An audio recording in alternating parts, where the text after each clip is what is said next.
One. Thank you for being here. I'd like to call the council meeting to order. This meeting will also be conducted by audio and video conference without the requirement of a physically present quorum of the Rock Island City Council due to the disaster issued by Governor Pritzker. Because of this order related to COVID-19 health concerns affecting the state and the city, the mayor has determined that an in-person meeting at City Hall with all participants may not be practical or prudent.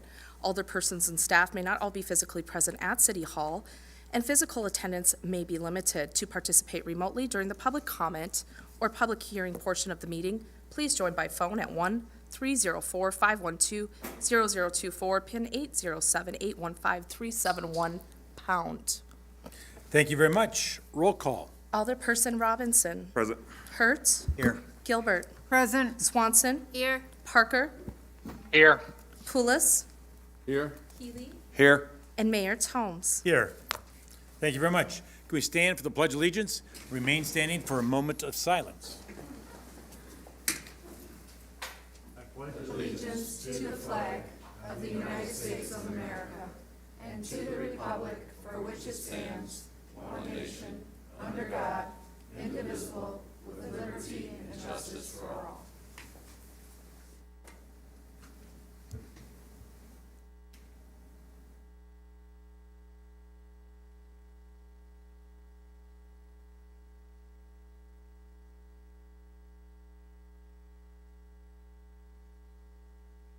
Thank you very much.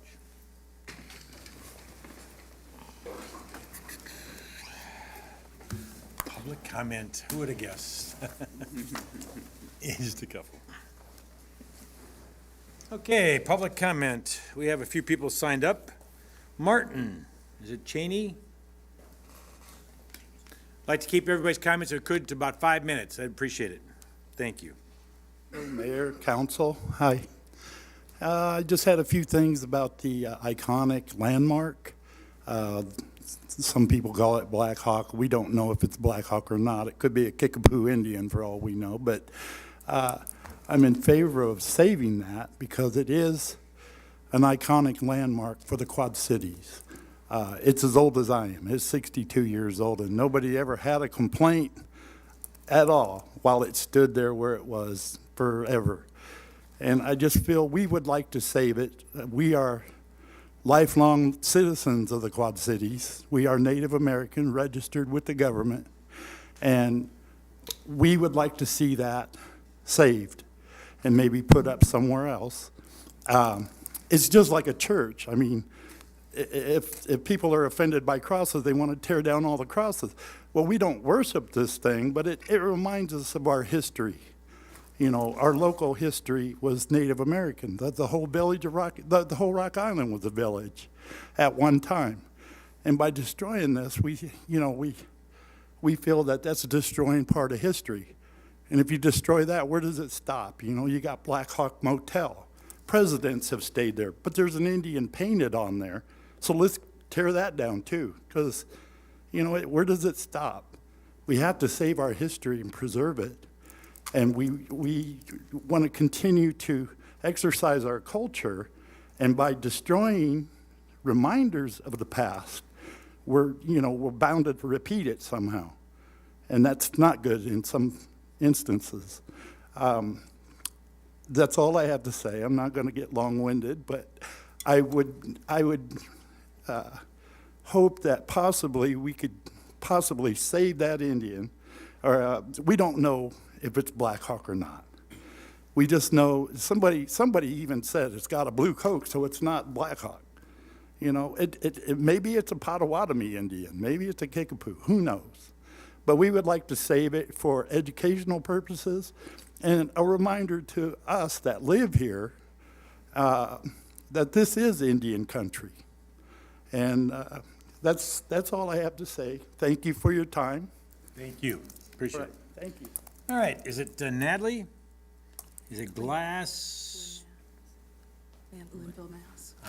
I didn't even look up and see. I'm sorry. I was just okay. looking at this. I didn't. I'll work on my signature.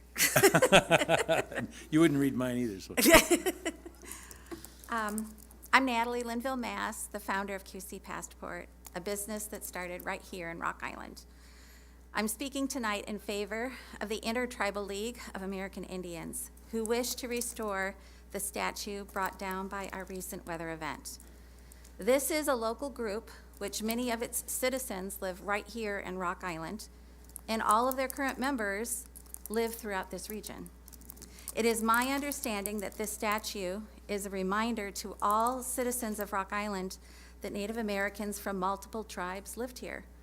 A number of folks from this group are descendants of these very tribes, and all of them live within this region today. While the statue isn't a true representation of any of the tribes from this area, it is a reminder that tribes like the Kickapoo, the Sauk, the Potawatomi, and the Meskwaki lived in this area for generations. We need to understand most of these reminders are gone, and they can't bear to see this one disappear as well. We need these reminders of who we are and where we came from in order for us to better understand our roots, learn from them, and share a pride in who we are today, and then use this history to help us grow as a city. This isn't the first icon to be taken away from us. Just a block away is another monumental part of our history in rubble. Instead of taking care of this building through the years and using its lessons to help us better understand ourselves and how we can grow together, a few people decided it needed to be destroyed. City icons like Lincoln School, the Villa, Audubon, and so much of our downtown is gone. This needs to stop. We have several examples of cities along the Mississippi who have embraced their history and are attracting visitors from all over the country. We can learn from them, and we must learn from them. Personally, I would like to see a moratorium on tearing down any building or icon in this area that's over 100 years old, as well as setting up a fund to replace roofs and take care of the properties and icons we know means so much to this area. I know descendants from the tribes who once lived in this area have called in to voice their concern about this statue. I also know the Intertribal League needs to have the opportunity to speak with these folks personally to help them better understand the wishes of the Native Americans who live here now. For this icon, it is their wish to see this statue put into a public space where it will be restored and used as an area to learn more about the tribes who once lived in this region. If Rock Island decides to vote against having it in the city, then I know they would like the statue to be given to them as an educational tool at Illinois Park, which is still a part of Rock Island County, just not in the city of Rock Island. Thank you for the chance to speak. But thank you. Lisa, I think, is it Lisa? I'm sorry, it's hard to read, so I apologize if I get it wrong. Good afternoon. If you need to pull the microphone down, you can. Sorry. That's fine. I have a big mouth, so I'll pull it back here a little bit. Okay. My name is Lisa Alonzo. My nationality is Potawatomi and Kickapoo Native American. I'm a registered Native American, and I've lived in the Quad Cities my entire life.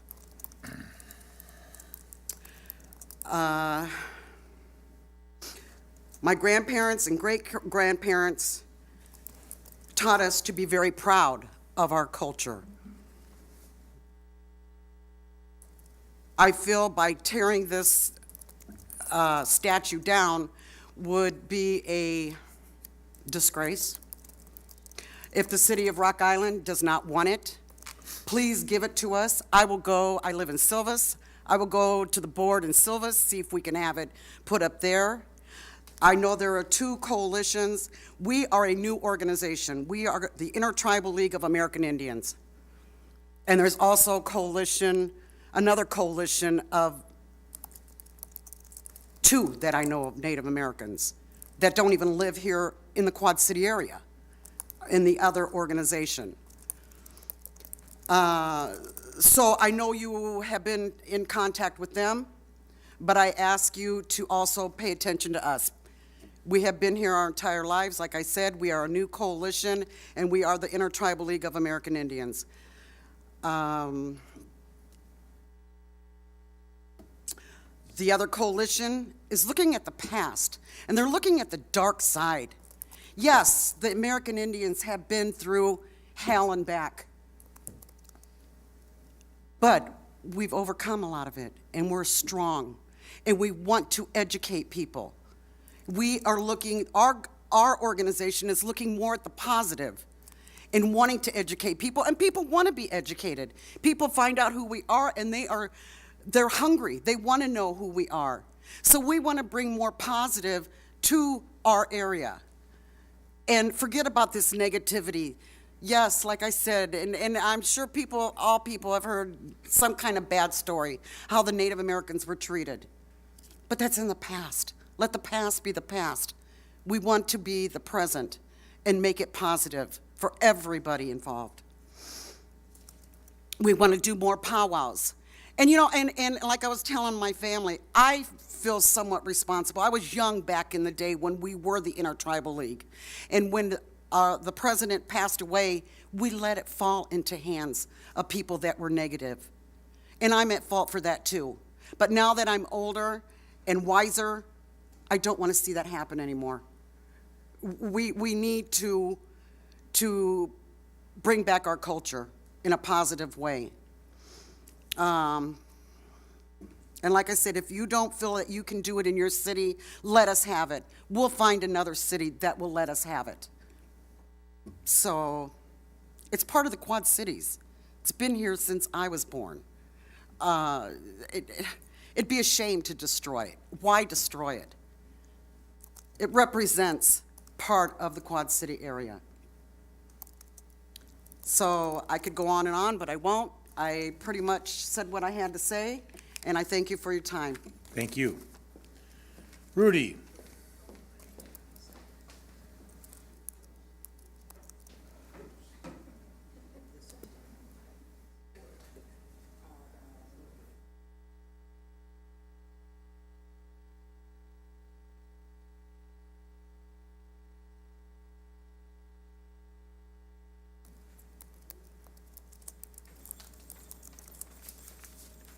Again, thank you for your time, folks. I really appreciate it. And again, my name is Rudy Vallejo. I am a member of the Kickapoo Tribe of Kansas.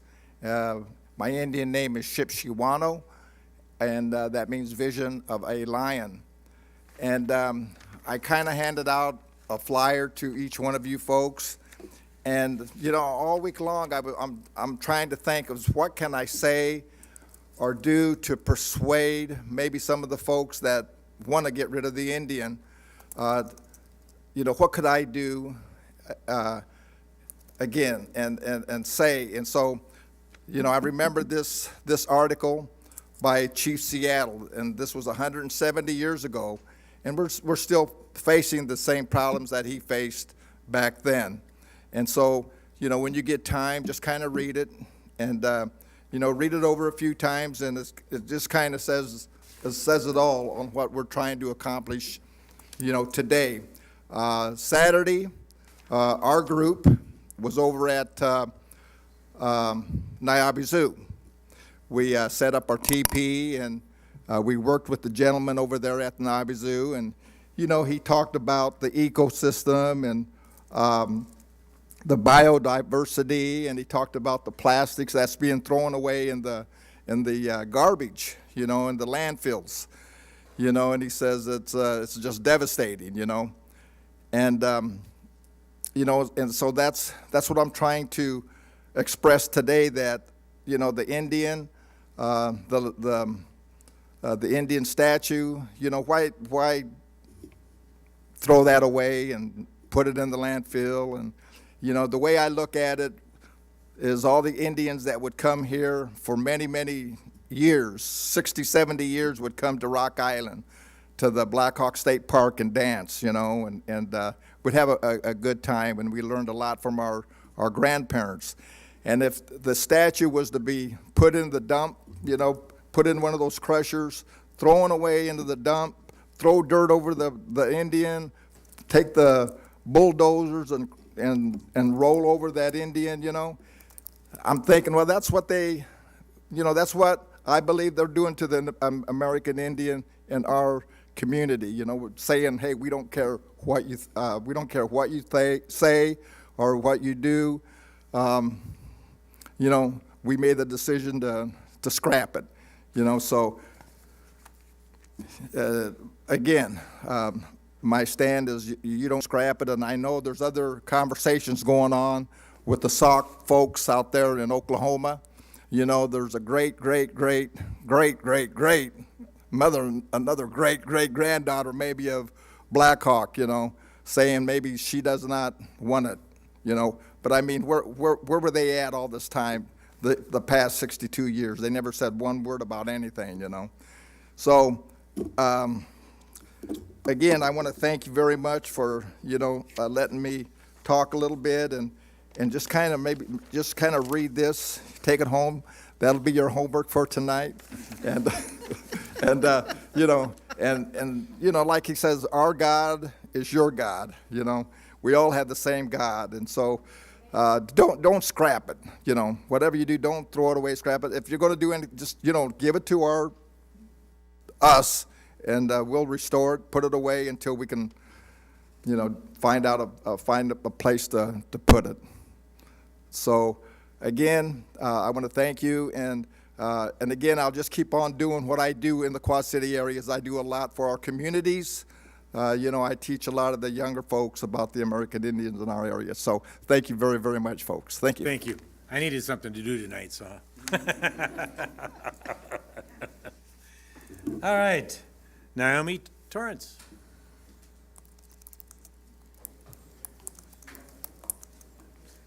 Good evening. Good evening. I know that some of us have opposing viewpoints, but I hope that you'll hear me this evening because I do have an important message. I'm a City of Rock Island employee, and my niece and nephew are 6th Ward residents. We are registered with the Potawatomi tribe, and I'm here to represent them and members of the Native community. As a licensed master social worker, I fiercely advocate for vulnerable people. It is my hope that my niece and nephew will look back on today as the day they began to fight for social justice, and that they will continue to challenge systems of oppression for generations to come. Although some members of the Native community positively identify with the sign, the facts of the matter are that the commonly referred to Black Hawk statue is not a statue at all. It is a commercial sign that was designed by a contract artist for the owner of the former Watchtower Plaza in the 1960s. The owner of the plaza utilized the Native American image for economic gain, and the continuation of the use of this sign perpetuates misconceptions and stereotypes of the Native American image in our culture. The sign was put in place during the Civil Rights Movement. I would certainly hope that the City of Rock Island has grown more compassionate and empathetic toward its ethnically diverse population since then. I fully endorse the remarks made by Jane Simonson during the last council meeting, as she demonstrated cultural competence and artfully illustrated the negative impacts of Native representation in our community with research findings. Last Friday, Alderman Healy said some of his constituents had contacted him to tell him that the sign should be kept due to its sentimental value. He then remarked about not hearing from Rock Island Native Americans about how the sign personally impacts them. I can appreciate Alderman Healy's desire for personal testimony, even though it is convenient to put the burden of proof of racial injustice on the group impacted. I have for as long as I can remember, I have known for as long as I can remember that I am Native American, and I take great pride in that. However, I've been defending my lineage and my heritage for just as long.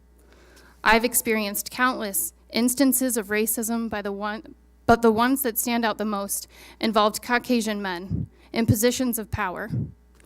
It was my 4th grade gym teacher, my consumer economics teacher when I was a senior at Rock Island High School, and most recently it was Rock Island's 2nd Ward alderman. I'm sure you didn't assume I am Native just by looking at me, which is certainly true for Alderman Hurt when he boasted to me about being labeled the chief of the Second Ward Black Hawk sign by Alderman Healy. This was a continued insult after Alderman Hurt posted online that the sign had fallen in the storm because, quote, the gods had spoken. There were numerous posts that made jokes at the expense of Native people when the sign fell, and even one by the city's community engagement manager that declared her God said, "Let there be wind."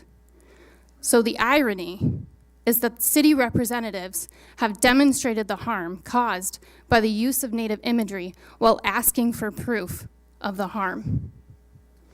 I've been negatively impacted by witnessing the intolerable racist behaviors of people emboldened by the sign in an attempt to diminish my cultural identity, the sacrifices of my ancestors, my cultural ideology, and my heritage. These actions demonstrate that people more strongly These actions demonstrate that white people more strongly identify with the commercial use of Native images. My ancestors did not fight to survive genocide so that white people could claim entitlement to Native representation because of their sentiments. I encourage the city to support our position for the sign to be dismantled and recycled. My niece asked that I emphasize the process should be done in the most environmentally responsible way. My nephew would like the metal to be repurposed into a historically accurate representation of Black Hawk. I request that the Native community be given the opportunity to raise funds to pay for the demolition if cost is a determining factor for the city. Council, please ask yourselves, what are you doing to create a safe environment for people to share their lived experiences with you? And how do you demonstrate to the people around you that you are willing and able to be open-minded to hear their perspectives without looking for ways to discredit them? And for my fellow Natives, I will close with the words of Austin Channing Brown, an advocate for social justice and racial equity. Your experience of racism isn't a position to be debated or a theory to be proved. Thank you. Randall Smith.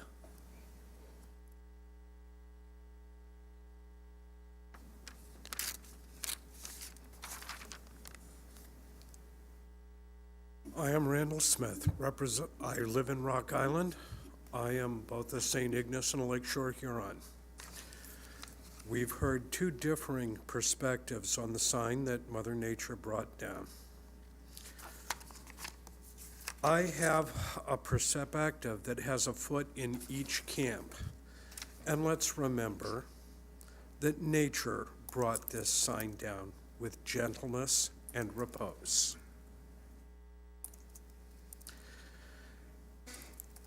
That has some gravity. We have a group of natives that would care to identify their sign. And if the city council would, we should respect their wishes with good humor and grace. We have a series of natives that are offended by the sign. Now, a brief word about my childhood. In my childhood, I had to search for and defend an identity as different than Plains culture, as what you saw natives as, Americans, or Indians as on television. Did your people live in teepees? No, Wyandots, or Hurons, if you will, certainly did not. They lived in houses, bark lodges, if you will. They had nothing to do with teepees. What tribe were they from? In fact, there was no tribal unit in their lineage. It was something thrust upon them by administration after the fact. This sign perpetuates several of these narratives that could be inaccurate, but were someone to wish to identify with it, and as these people creatively put it, in the purpose of education, in all good peace to my fellow natives, I would not block their wish. Would the city wish to donate it to them? I just wish that my fellow natives and the city council would consider this looking forward to the future, to the natives in this community.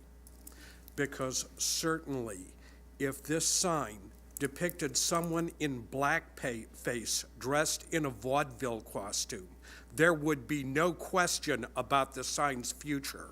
And let me remind the city council of that in the soberest terms before I close. Thank you. Okay, is there anybody virtual for public comment? Anybody virtually? Hearing none, we are going to move on. Item number 7. Minutes from the April 10th, 2023 study session in city council meeting. Move to approve the minutes as printed. Moved to second. Any discussion? Roll call. Alderperson Poulos. Aye. Healy. Aye. Robinson. Aye. Hurt. Gilbert. Aye. Swanson. And Parker. Aye. Item number 8, update Rock Island. Couple items. Do you need help managing money? The city is offering free financial literacy classes this week. Classes are on Wednesday and Thursday nights, April 26th and 27th, from 5:30 p.m. to 7 p.m. at the Holiday Inn at 226 17th Street, Rock Island, in the Captain's 2 Conference Room. Food will be provided for all participants. You may register for the 2 classes online at www.rigov.org/financial literacy, or by calling Samantha Ganji, City Clerk and ARPA Manager, at 309-732-2009. Learn to identify birds and wildflowers at Blackhawk State Park this weekend. The 46th annual Stroll Through Springtime event will be Saturday from 7 a.m. to noon at the Blackhawk State Park State Historic Site. Meet at Watchtower Lodge at the Blackhawk State Park. Experts will help locate both resident and migratory birds in the morning hours, and wildflowers will be identified in the surrounding woods starting at 10 a.m. For more information, you can go to www.blackhawkpark.org or call 309-788-9536. Pick up some great bargains this Saturday. The Spring Community Garage Sale and Vendor Fair is Saturday from 8 a.m. to 2 p.m. in Longview Park, 1300 17th Street. Enjoy an amazing day of shopping and treasures, hunting as you pick your way through 6,000 square feet of vendor space, rain or shine. That's all I have. Item number 9. Proclamation declaring May 2023 as Motorcycle Awareness Month in the city of Rock Island. Whereas safety is the highest priority for the highways and streets of our city and state, and whereas the great state of Illinois is proud to be a national leader in motorcycle safety, education, and awareness, and whereas motorcycles are primary, common, and economical means of transportation that reduce fuel consumption and road wear and contribute to significant way of relief of traffic and parking congestion. Whereas it is especially meaningful that the citizens of our city and state be aware of motorcycles on the roadways and recognize the importance of motorcycle safety. And whereas the members of ABATE of Illinois, a brotherhood aimed towards education, continually promote motorcycle safety education and awareness in high school drivers education programs, and to the general public in our city and state, presenting motorcycle awareness programs to over 120,000 participants in Illinois over the past 7 years. And whereas all motorists should join ABATE of Illinois in actively promoting the safe operations of motorcycles, as well as promoting motorcycle safety, education, awareness, and respect of the citizens of our city and state.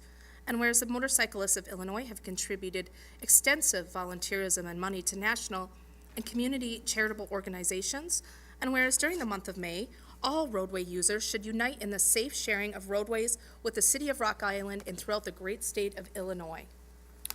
Now therefore, I, Mike Tomes, Mayor of the City of Rock Island, is in recognition of 36 years of ABATE of Illinois, Inc., and over 352,318 registered motorcyclists, statewide, and in recognition of the continued role in Illinois serves as a leader in motorcycle safety, education, and awareness, do hereby proclaim the month of May 2023 as Motorcycle Awareness Month in the city of Rock Island, Illinois, and urge all motorists to join in an effort to improve safety and awareness on our roadways.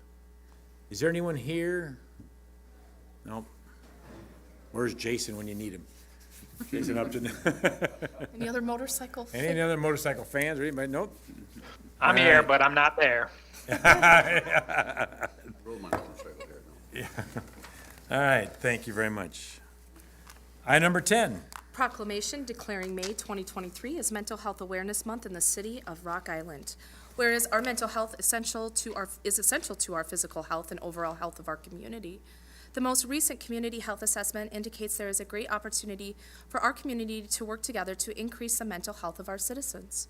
And whereas the 2021 community health assessment indicates that the Quad Cities have significant higher rates of chronic depression and persons being treated for mental health than the U.S. average. And whereas educating the public on the resources available to the community, encouraging the community to seek help if a mental health crisis occurs, and working to inform practices and build collaborative efforts to help strengthen the mental health of the Quad Cities will result in positively impacting the mental health of our community. And whereas in July 2022, the FCC launched 988, to replace the National Suicide Crisis Line in an effort to make it easier for people to access a lifeline anywhere. The Quad Cities Behavioral Health Coalition is working to share this message and bring community innovations and initiatives to our community to advance awareness, including that green is the mental health awareness color and can be found at https://qcbhc.weebly.com. Now therefore, I, Mike Tomes, Mayor of the City of Rock Island, do hereby proclaim the month of May 2023 as Mental Health Awareness Month in the City of Rock Island, Illinois, and encourage all citizens to promote the ongoing education on the importance of prioritizing mental health and reaching out to get connected to serve for services in the mental health concern arises. Is there anybody here with that? I don't think I saw anybody I recognize. Two very key critical items. Thank you. Item number 11. Ordinances regarding the sale of city-owned properties, second reading. Items A through G. If council wishes, I can read them all. Motion to pass the ordinances A through G as recommended. Second. Moved and second. Is there any discussion? I made the mistake last time. I'll own up to it. You're fine. Roll call. Alderperson Poulos. Aye. Healy. Aye. Robinson. Aye. Hertz. Aye. Gilbert. Aye. Swanson. Aye. And Parker. Aye. Item 12. Consent agenda items A through C. Move to approve consent agenda items A through C. Second. Moved and seconded. Any discussion? Roll call. Alderperson Poulos. Aye. Healy. Robinson. Aye. Hertz. Aye. Gilbert. Aye. Swanson. Aye. And Parker. Aye. Item 13. Report from the Public Works Department regarding payment number 4 to General Constructors, Inc., Davenport, Iowa, in the amount of $85,304.31 for construction on the Schwiebert Park Marina Dock renovations. Move to allow the claim. Second. Moved and seconded. Any discussion? Due to the nature of my employment, I need to recuse myself from this vote. Roll call, please. Alderperson Poulos. Aye. Healy. Aye. Robinson. Aye. Hertz. Aye. Gilbert. Aye. And Swanson. Aye. Item 14. Report from the Public Works Department regarding bids for the 2023 sod replacement and 50/50 tree program, projects 2141 and 2352, recommending the bids be awarded to Green Space Associates of Bettendorf, Iowa, for the amount of $267,800. Motion to approve the bids is recommended. Second. Moved and second. Any discussion? Roll call. Alderperson Poulos. Aye. Healy. Aye. Robinson. Aye. Hertz. Aye. Gilbert. Aye. Swanson. Aye. And Parker. Aye. Item 15. Report from the Public Works Department regarding consulting services for the downtown streets reconstruction revitalization project, recommending a contract be awarded to Venestra and Kim Inc. of Rock Island in the amount not to exceed $610,784. Move to award the contract and authorize the city manager to execute the engineering services agreement. Second. Moved and seconded. Any discussion? Roll call, please. Alderperson Poulos. Aye. Healy. Aye. Robinson. Aye. Hertz. Aye. Gilbert. Aye. Swanson. Aye. And Parker. Aye. Item 16. Report from the Community and Economic Development Department regarding the CY 2022 Consolidated Annual Performance and Evaluation Report, or CAPER. Move to approve the 2022 CAPER and direct staff to submit it to HUD. Second. Moved and seconded. Any discussion? Miles, can you come up? Sorry. He was already on his way up. I was anticipating. I was just going to ask for executive level summary of the CAPER. If you could provide that briefly for the council and the public. I would be happy to do that. And I also received a few other questions that I just want to address here. So I'm going to try to move through this as quickly as I can, but it's a good opportunity to just kind of give you a refresher on kind of what the Consolidated Actual Annual Performance and Evaluation Report, or CAPER, is all about. Recall the CAPER, it's looking back at the past program year, just kind of telling HUD how we did, all right?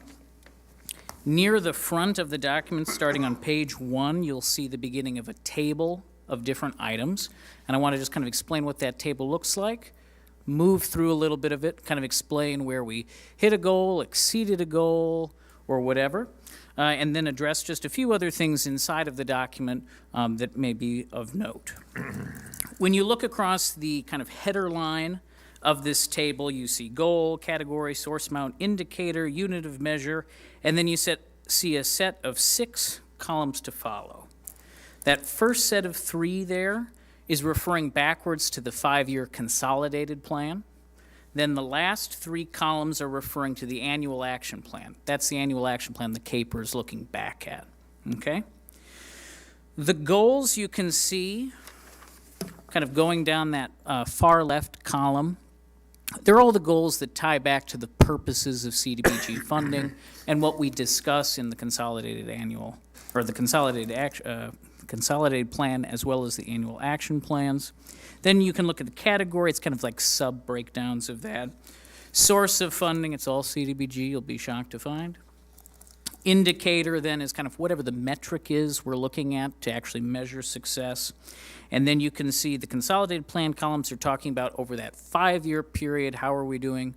Those 3 columns at the end for the annual action plan are talking about just that 1 year we've gone through. So I'm just going to kind of go through these briefly and talk about kind of that last set of 3 columns, because that's probably the most relevant to tonight, though I do have a note about those columns to do with the consolidated plan that I will come back to. The first couple of lines that you see are all about Healthy Homes Lead Paint. This is a reference to the lead-based paint hazard reduction program that we have been working on the past several years with partners in Moline, East Moline, and Silvis. You can see, obviously, the metrics for this are pretty straight up. Number of housing units addressed. You'll see that this is an area where we are falling short, and there's a few reasons for that. One, just some staff change over the period of time that we've had that grant. So most importantly, the folks who can do the actual lead risk hazard assessment have been changing. The training to become lead certified to do that can take several months. That's been a hang up. We've also have very, very few lead certified contractors here in the Illinois Quad Cities. I think right now we're working with 1, okay, across 4 cities.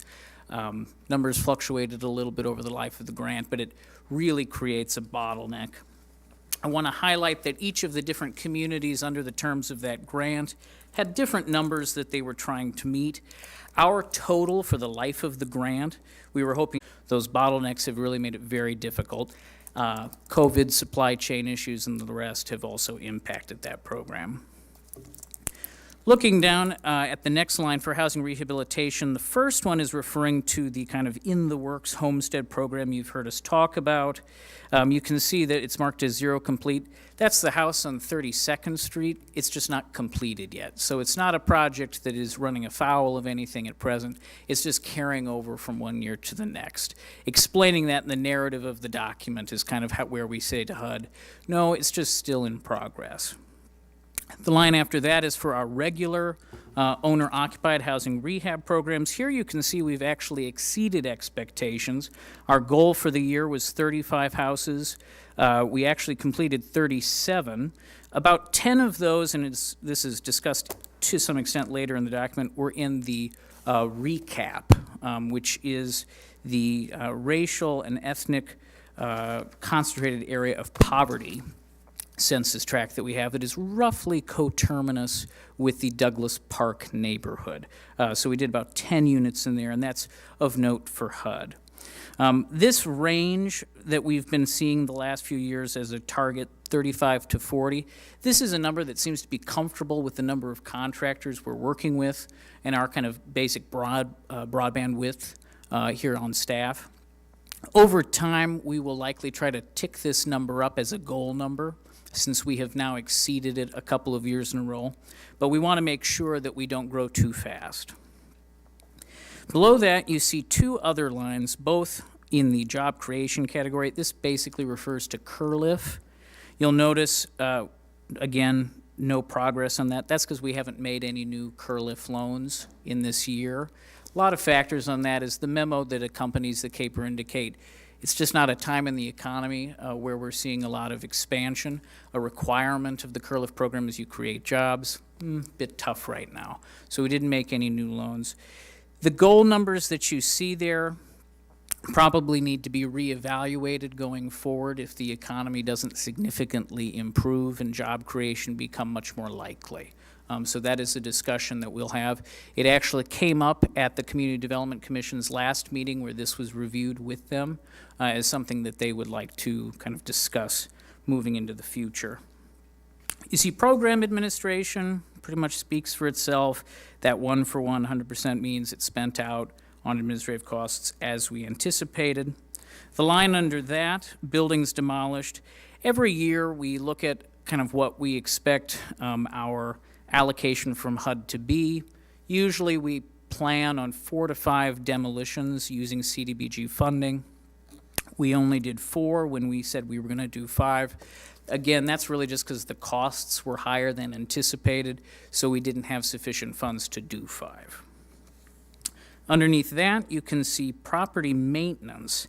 And here, this one is all zeroed out. You'll recall a previous council meeting where we discussed that as part of TARP, the Targeted Area Repair and Rehabilitation Program, it originally included paying for a specific property inspector, paying for their salary to kind of be a part of that program. We ultimately determined that that was not working as intended, so it was zeroed out of the budget. I would note that you could, in some sense, say, well, if your goal was 0 and you got 0, did you meet 100% of your goal? You could say that. For our purposes, we opted for 0, just to be more transparent with HUD. Finally, you see the public infrastructure line. This is effectively some of the projects that CDBG funding goes towards. The Halberg Carriage House would be an example of this. Some of the work that we've done recently at Dankman Park would be some of this. And you can see that the metric is the number of people assisted.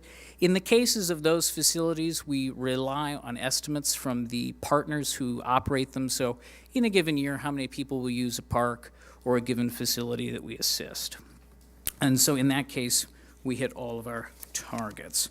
I also had some questions that were related to a couple of other grants which are not specifically CDBG, but that we mix with CDBG to kind of stretch funds and leverage sources a little bit better. One was Strong Communities, which is an IDA grant. That grant has been difficult to run across the state. All of the different recipients of it gave more or less the same feedback to IDA, which was there needed to be a little bit more flexibility, and everyone asked for the same 1-year extension. IDA listened to everyone around the state, and all of us who received Strong Communities are getting a 1-year extension to try to use it. We have used $40,000 on the first rehab house on 15th Avenue that we did. We'll be using another $40,000 on the 32nd Street house. And then the Community Development Division and the Inspections Division will use the remaining amount from that Strong Communities grant to undertake some additional demolition of blighted structures. That's the plan. We're still working out kind of the details with IDA about how they would like that to happen. There's also the Housing Rehab and Accessibility Program, or HRAP, that we recently got from IDA. You've heard some things about that more recently, so I won't go into details, but that program is soon to launch. And then finally, just a few typos that were pointed out to staff during the course of public comment that are of note.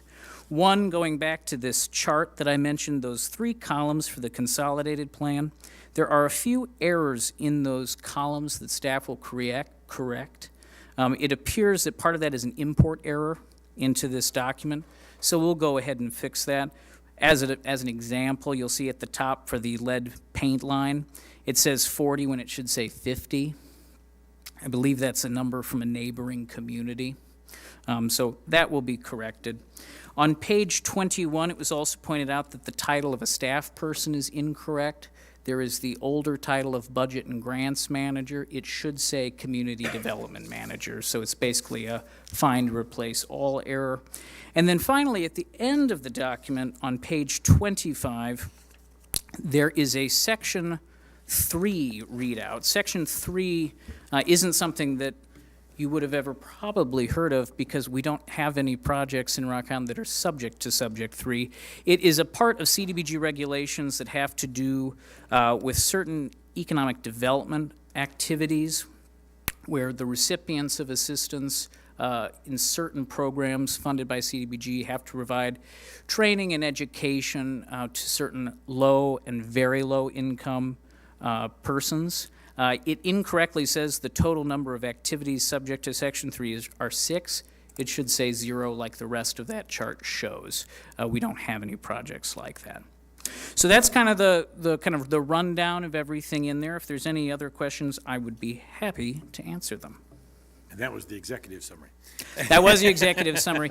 There's one other thing that I do want to point out that is often contained in both this document as well as our annual action plans, and it's the language about our partnerships with other organizations and kind of language around combating poverty in the community. CDBG funding is often leveraged with partners to address this issue, though it may not be used directly. So you'll see reference to other organizations that are trying to address this in kind of partnership. An example, providing affordable housing and helping folks in poverty, kind of get up on their feet, housing being a #1 concern to doing that and being successful. We partner with the Housing Authority on that. We don't create units of housing, but we help them to do it. How do we do that? Very briefly, it's by helping to do some of the kind of professional and technical services on the front end of their project. An example from a couple of years ago that I think kind of helps explain that pretty well, the Lincoln Residences project. We didn't build the Lincoln Residences using CDBG money. That's not an eligible activity, and we don't have enough money to do that.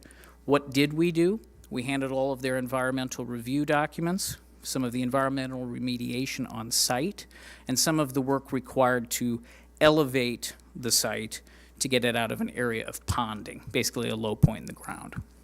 So much of the discussion in this document, as well as others where we make reference to helping combat poverty or create units of affordable housing, we're not doing it directly, but we're providing some of that technical assistance to partners who are. Miles, could this be a way for us to kind of create some kind of program where we can start like our infilling for some of these properties that we have? So we can. Are you talking about new construction on vacant lots? Yes. CDBG funding cannot be used for new construction. As we've talked about before, the city of Moline and Rock Island as the local CDB entitlement communities, communities that automatically get the money, have begun a conversation about pursuing home funding. It's kind of like CDBG, but with a little extra that you can do with it. It can be used for both rehab and new construction. We're in the process working with our HUD rep, both communities have the same HUD rep, to explore if it's possible for us to join together in a coalition to pursue home funding.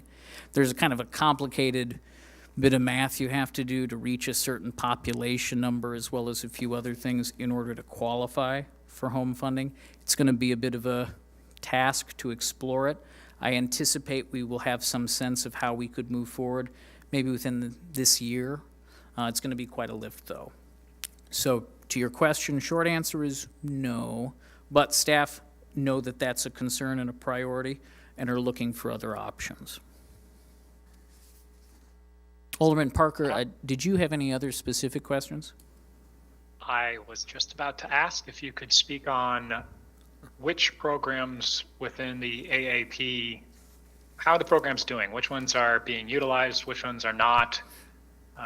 Speak to that. We had a little conversation about this at the Community Development Commission meeting. Yes. So, and I think this has come up before at a council meeting as well. TARP, the Targeted Area Repair and Rehabilitation Program, has proven not to work quite the way that it was originally envisioned.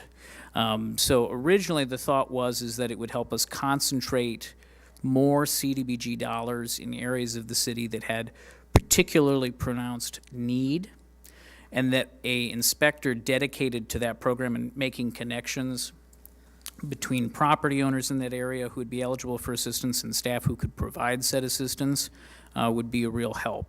It turned out that that just didn't work out the way we anticipated. A lot of people were coming to us for assistance who just happened to be in TARP but had never engaged with a inspector, not because the inspector wasn't going around, they just were missing each other. They just never quite connected. So one of the things that we're going to be discussing with the Community Development Commission is basically how to retire TARP and take the funding that had been put into it and just put it into the general rehab and emergency rehab programs. The areas that TARP was meant to address are getting a lot of assistance through our regular programs anyway. So we don't anticipate that it will change anything in that respect. That's kind of on the housing rehab side. Specific to the economic development side, as I mentioned earlier, Curliff, while it is now, after the substantial updates to its policies and procedures, compliant with HUD regulations, it may be a tool that no longer matches up very well with the realities of our economy.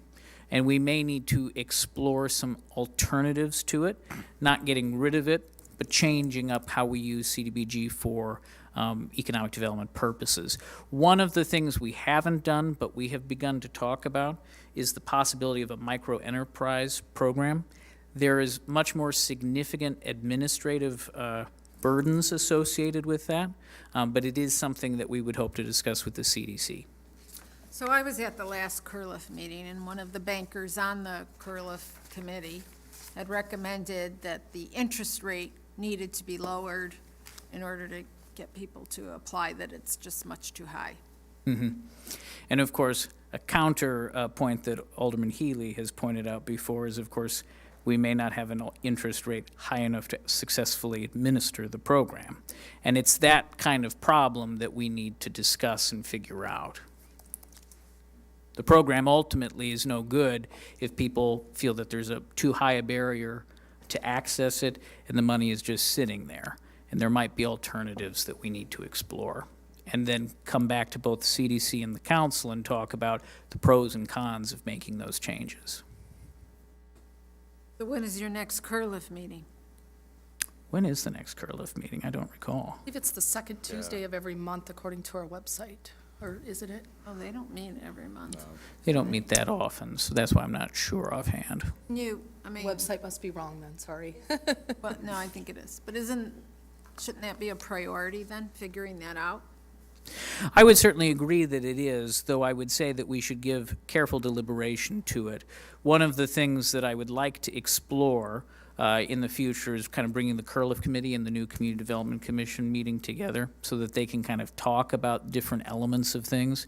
The different expertise on the two bodies are quite different, and so it might be interesting to have kind of a group brainstorming session on that, a dual meeting, as it were. It's May 9th is the next meeting that we have. Thank you. And with Curliff, it's just trying to figure out, we have resources, we have money, how can we get it out there to people? You know, I know with interest rates as high as they are right now, that is something. You know, I see both sides of it. We have money, we want to lend it out, but we still need it to be self-sustained. So it's kind of, it's a catch-22. It'll take some careful deliberation, I think, to figure out maybe better paths forward on that. I mean, I think you could tie it to the prime rate rather than going above prime, go a smidge below prime to entice that, because we're Yeah. basically lending our own That money. was what was recommended. Was it? Yeah. Yeah. Excellent summary, Miles, thank you. Any other questions from anybody?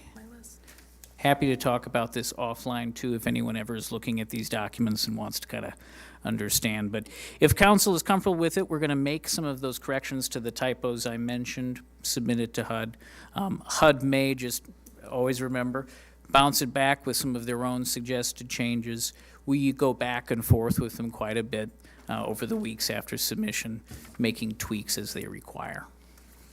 We need to change the motion, since there are going to be changes in the report, make the motion to accept it with. So just as a procedural point, HUD does not require, as the memo indicates, for the council to approve this document.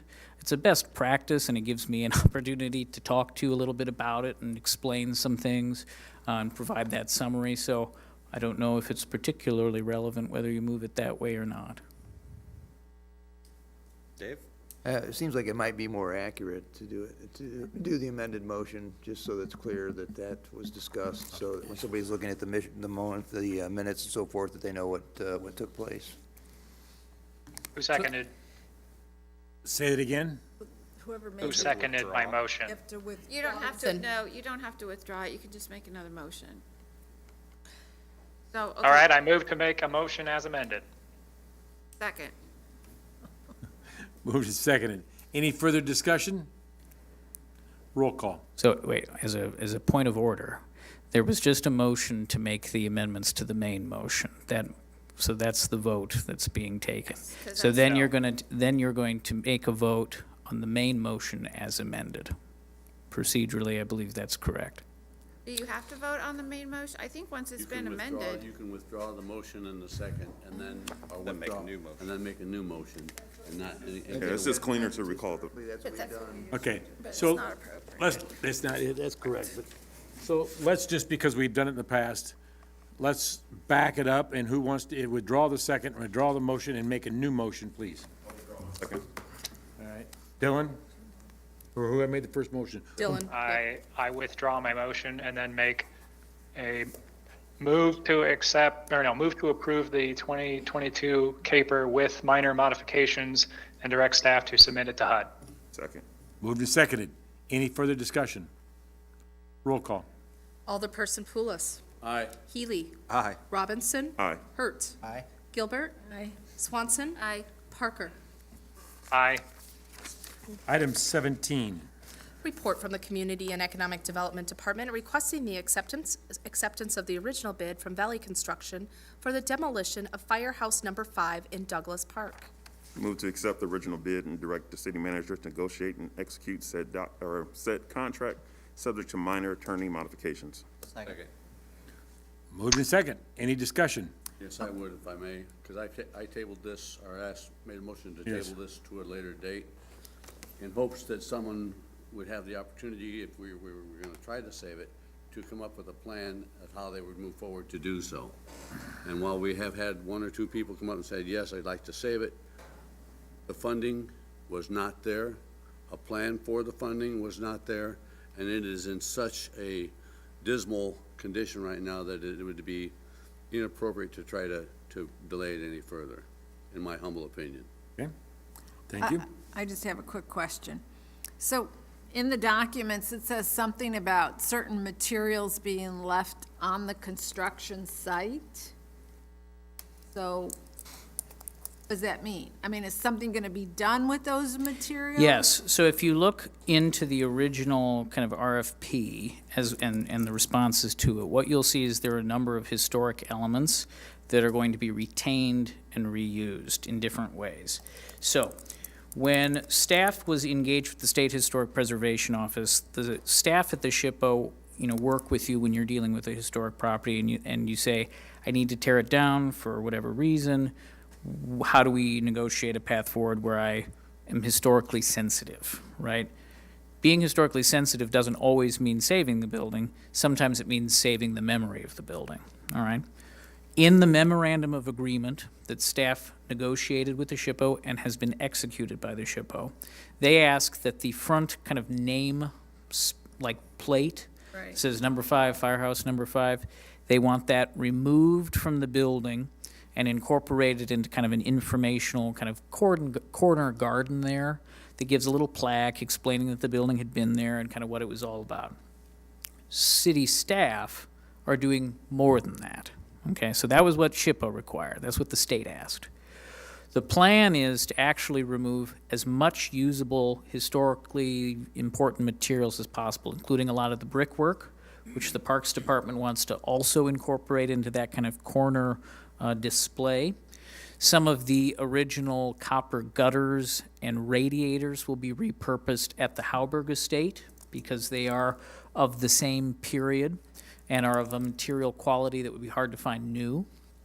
And then some other elements like lights, exit signs, and things on the interior, if they can be removed without being destroyed, i.e., are they too fragile to actually get out, those will also be salvaged. So staff is really trying to take very seriously the historic character of the property, and whatever can be saved, save it. So that while the building as a structure may no longer be there, we will still be able to remember it. So that is kind of the intent there. Leave on site is just another way of saying to the contractor, please set it to the side, and then the city staff will take it from there. Okay, that's what I was. Yep. This project will be overseen as a partnership between the CED department and the Parks and Recreation Department. One of my staff members will be overseeing kind of the actual demolition project and ensuring that those materials are appropriately set aside. Very good. Thank you. I have a Yes. Go I ahead, just want Don. to start by saying thank you to staff and my colleagues on City Council for pursuing the RFP route. It, in my assessment, was a good thing for us to do to make sure that there were no current private sector partners available to take it on. It is my intention to still vote no this evening. I understand that if we were to not approve this, we would have to return money to HUD, but we've had lots of conversations around this table about how we need to be thoughtful in our programming, how we spend public money, et cetera, and making a decision based off of, well, we got to spend this money somehow, kind of runs contrary to that approach.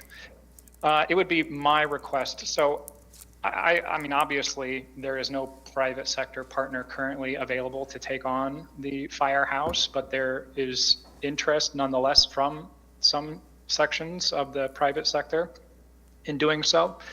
I would ask the city to consider forking up the cash for a feasibility study for a museum.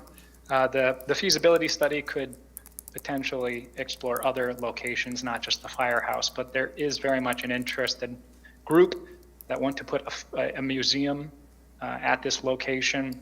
We are spending money on a feasibility study for a marina and a campground. I think that a museum recognizing the history of Douglas Park, the sports history, is certainly a worthy cause to that effect. So that's why I'm voting no. I think that we should continue exploring this museum option for Douglas Park. I think it would be a fabulous tourist attraction, a great source of civic pride for the West End, for Douglas Park.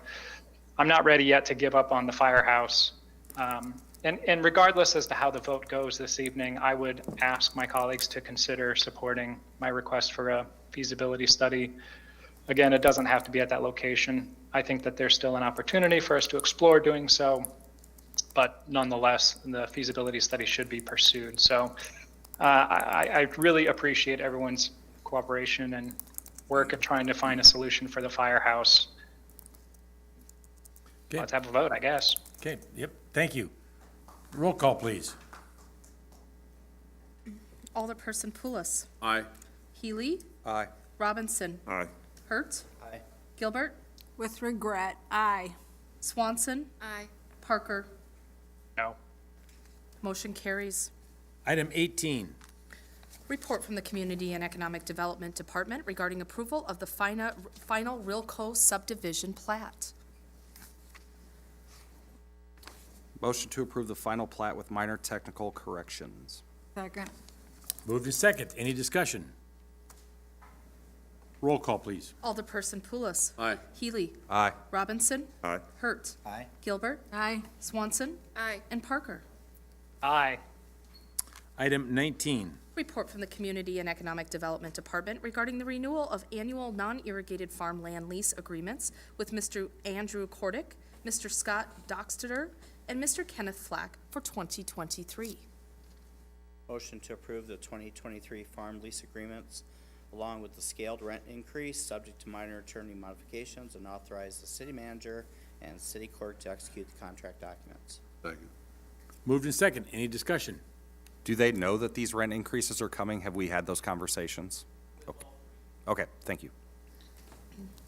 Roll call. Alderperson Poulos. Aye. Healy. Aye. Robinson. Aye. Hurt. Aye. Gilbert. Aye. Swanson. Aye. And Parker. Aye. Item 20, Report from the Community and Economic Development Department regarding funding for 3 years in the amount of $109,713 in ARPA funds for the Quad Cities Regional Land Bank Authority. Move to approve the land bank funding using ARPA funds. Second. moved and seconded. Any discussion? Roll call. Alderperson Poulos. Aye. Healy. Aye. Robinson. Aye. Hurt. Aye. Gilbert. Aye. Swanson. Aye. And Parker. Aye. Item 21, Report from the Human Resources Department requesting approval of $267,000, $1,000 for every full-time non-police employee as of December 31st, 2022, of ARPA funds for one-time employee bonuses. Move to approve the allocation of $267,000 of ARPA funds for calendar year 2023 employee bonuses. Second. moved and second. Any discussion? Yes, I have a few comments. First of all, maybe our city manager could explain when the intent of issuing the intent of, some think that this is bonuses, some of them, is it a bonus, or is it an employee retention plan based upon the issues that came along with the pandemic? It's coming from ARPA funding, but it's coming from the unallocated, unrestricted funding, so there's not an obligation to spend it in a manner consistent with the original ARPA. As it's structured here, the intent is that it serve as a retention bonus. Okay, and the second question is, when do you expect this to be? You'll have to ask Rob about the mechanics of actually putting it into the checks.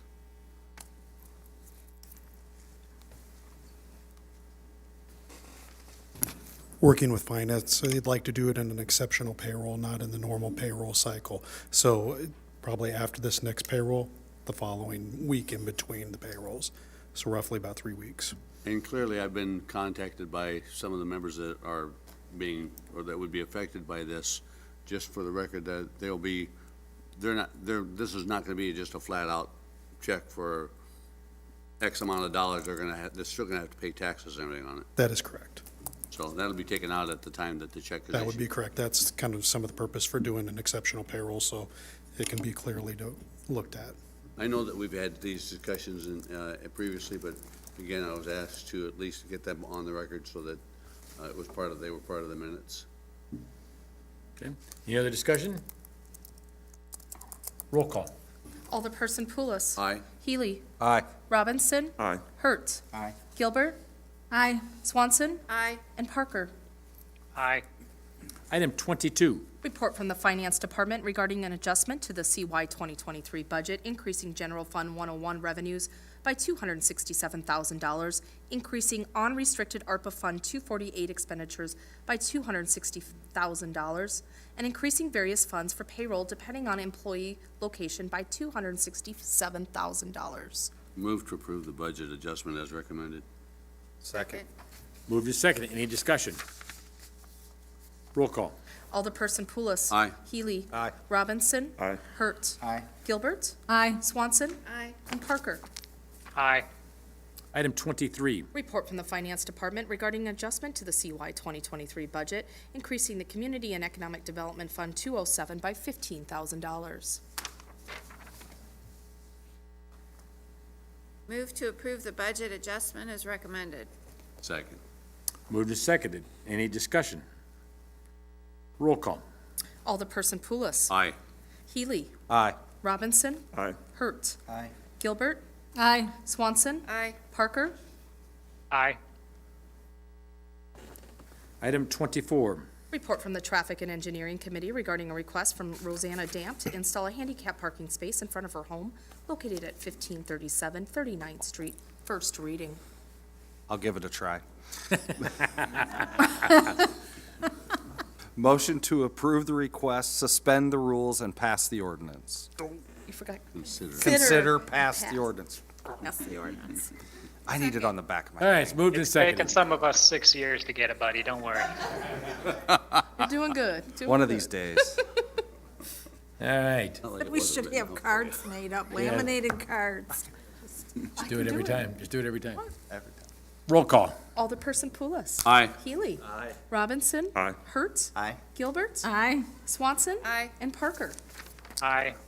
Item 25, Report from the City Clerk's Office regarding a request from Deanna Foster to close 16 and a half Street at First and Second Avenues, as well as 17th Street at Second Avenue for a vegan, vegetarian, healthy living street festival on Saturday, August 18th, 2023, from 11 a.m. to 5 p.m. Motion to approve the request is recommended. Second. moved and seconded. Any discussion? I just think this is an exciting new event. Yeah. Absolutely. As the vegetarian on council, I second wholeheartedly. All right, roll call, please. Alderperson Poulos. Aye. Healy. Aye. Robinson. Aye. Hurt. Aye. Gilbert. Swanson. Aye. And Parker. Aye. Item 26, other business. Yes. Yes, sir. Transfer station? Oh, yeah, I want to talk about the transfer So, station. you've all received an email today that I asked our Mr. Thompson to send out to everybody regarding the LRS transfer station. I, as a representative on RCMA, we have a special meeting on Wednesday regarding this. And so, I don't know if anybody's looked this over or not. We are going to make a board recommendation vote. There's a vote on Wednesday.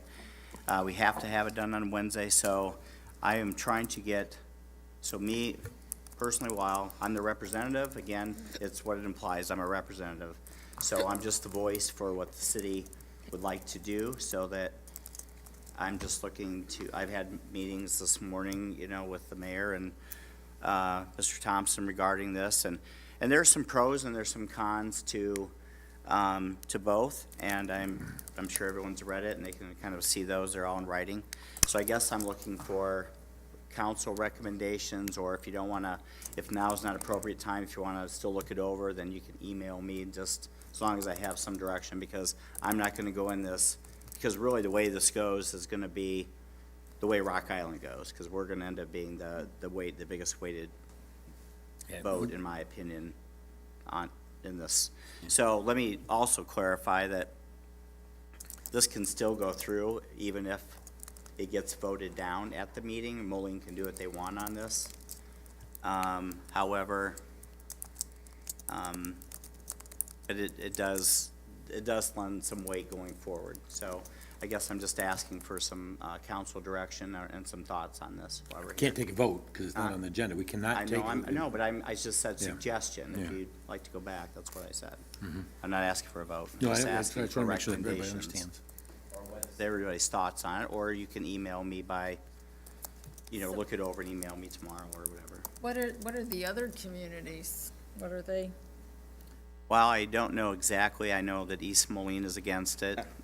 I'm sure the city to the east is. Moline and I don't know this for sure, but I would assume that they're going to abstain from this vote because it's a conflict of interest.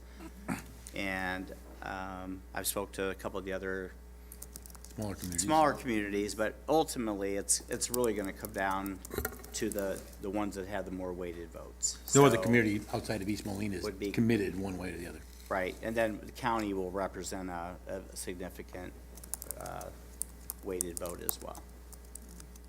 So, again, just something for thought. If it's nothing we want to discuss tonight, if you want to read it over, and if you want to call me or email me tomorrow with any questions, I'm just looking for some direction, because I'm just a representative, but I represent the council and the city. So whatever direction seems to be, you guys all want to go, is the way I'm going to do this. That's all. Well, I think this clearly benefits the city of Rock Island, and I would advocate that we be the second location for a drop-off center. So you, like I emailed you earlier today, you have my full support for voting in the affirmative. There has been talk, Dylan, about Rock Island as being a logical second location, so that has come up in the meeting. It's not, can't confirm that or anything, but I think that's a logical place for a second site to be, yes. Yeah, that was my And question. I'm not going to disagree with that statement, short of, I believe the question that's going to be called is there a need? Is officially the question. The life of the current landfills, one is like 60 years left on it, some are 20-some years left on them and everything else. So that's officially the call and the vote that I believe is going to be at RCMA is, that's their role, is whether there's a need or not. And so. Well, sorry. Go ahead. No, it versus for recycling or some of the other rates and that sort of thing, they're not asking whether you're gonna get a better rate or whether you want recycling, drop-offs or not. That's not really the question of RCMA. RCMA's question is there a need? Yeah, Yeah, I mean, Go ahead. the city's existed since the 1800s. Antigone, my 6-year-old daughter, will probably still be around in 60 years when the life of these landfills are supposed to reach their limit. I mean, thinking long-term, yeah, there's a need. That's fine. I'm just letting you know the question. I will point out, however, though, that one of I guess the other thing that has been brought up is the fact that the group, not all the group, but most of the group has, but we can't vote based on that, obviously, but it's, the fact that Moline wasn't very transparent when this all came about. So it was kind of done, and then we were told about it. So in my opinion, while it shouldn't impact what we do, I'm just kind of making that as a side note. Do we know what Scott County's concerns are about this? They'll lose money. Yeah, they're concerned about their recycling center and their landfill. They're not part of the Rock Island Waste Right. Management Agency, so they won't have an official vote on it, but we have, met and talked about that issue, certainly. The one thing, however, that it does do is that, and I know the group that's come before council on several occasions and has come to RCMA board meetings almost weekly, is the call for the recycling areas again. And so I look at that as well, as that would alleviate some of that, and that would not be staffed by, obviously, our city if it were to be located in Rock Island. So, Randy, whose decision will it be for where the second drop-off location? That It's will located. that will be probably an LRS decision, and I'm sure it'll have to still go just the same way as this location is. It's still got to meet the plan, I guess, for RCMA and what their plan is. It's got to go along with their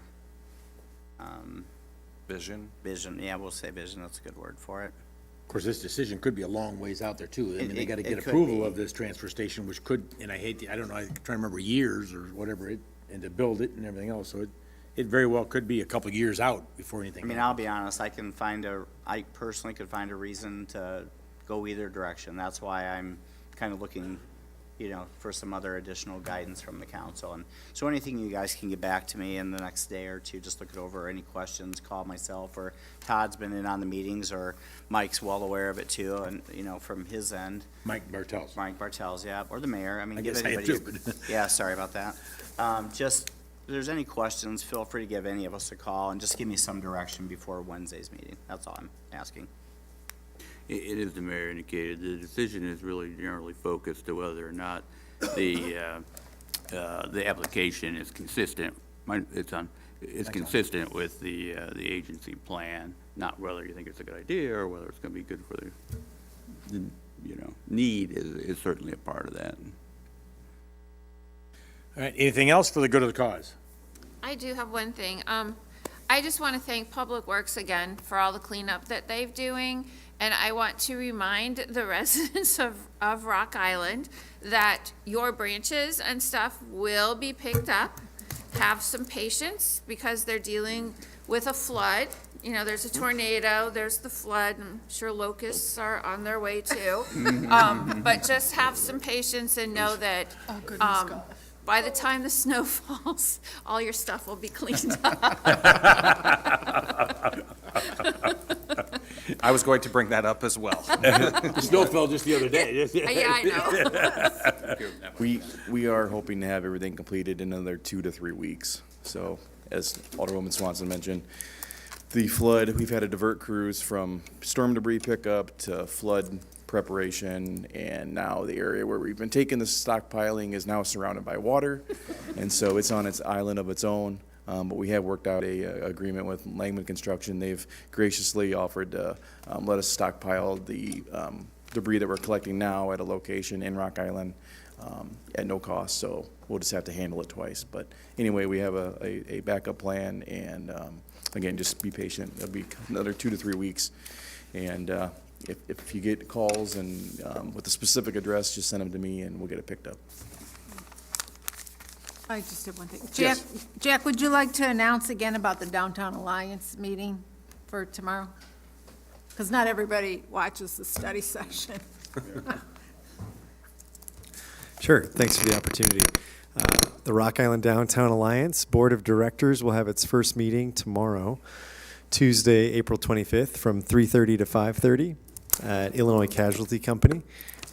Which, off the top of my head, I don't know the address, but it's at the corner of 3rd Avenue and 20th Street. Public is invited to attend. There's a sign-in at the front desk. There's a virtual meeting link as well that can be posted on the city's website. Thank you. Thank you. Yes. Anything else for the cause? If not, I entertain a motion to adjourn. Second. Moved and seconded.